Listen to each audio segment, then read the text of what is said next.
Cette capsule fait partie de la formation à l'intention des membres des conseils d'administration de la SDC.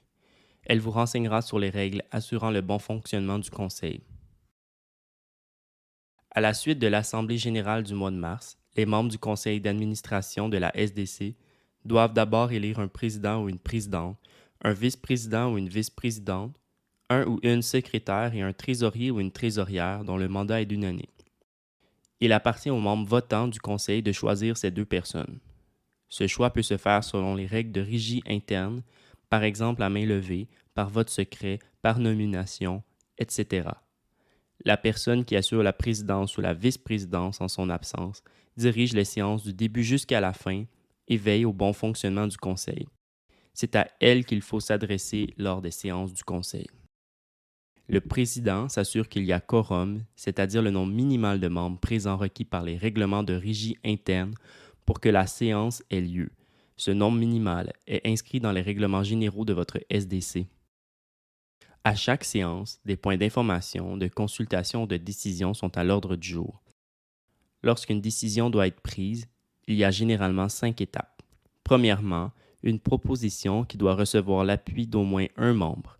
Deuxièmement, un échange ou des discussions. Troisièmement, une demande de vote. Quatrièmement, une prise de décision. Et enfin, une mention au procès-verbal. Rappelez-vous, le vote appartient aux membres du conseil d'administration, mais la décision est prise au nom du conseil d'administration. Les décisions sont toujours prises à la majorité des voix exprimées par les membres présents et ayant droit de vote. S'il y a égalité des votes, la présidence du conseil a une voix prépondérante, c'est-à-dire qu'elle tranche en faveur ou en défaveur de la proposition. Elle peut aussi reporter le sujet à une séance ultérieure en tout temps. Rappelez-vous que la décision, qu'il s'agisse d'approuver un document, d'adopter un projet ou de toute autre chose, doit être prise dans l'intérêt des entreprises membres de la SDC. Comme membre du conseil, interrogez-vous. Est-ce que cette décision leur sera favorable? Aura-t-elle des avantages ou plutôt des inconvénients qu'il faudrait éviter? Que serait-il alors possible de faire? Faudrait-il reporter la décision? Conviendrait-il de rechercher des informations additionnelles pour prendre une décision éclairée? Vous aurez à respecter et renforcer ensemble les règles de régie interne de votre conseil d'administration. Ces règles visent à assurer le bon déroulement des séances et le bon fonctionnement du conseil. Ces règlements précisent les formalités pour tenir une rencontre du conseil d'administration, soit la date d'envoi des avis de convocation, les documents à présenter, etc. Le conseil d'administration peut recevoir des personnes externes à titre d'observateurs. Ces personnes ne pourront interagir avec les membres du conseil, à moins qu'une période soit prévue à cet effet et que le président lui accorde la parole. Cependant, le conseil d'administration peut prévoir en tout temps, avec observateur ou sans observateur, une période de huis clos afin de traiter de sujets pouvant porter préjudice à une personne. Lors de chaque séance, le secrétaire assure la prise en note des échanges et des décisions et le tout est consigné dans un procès-verbal.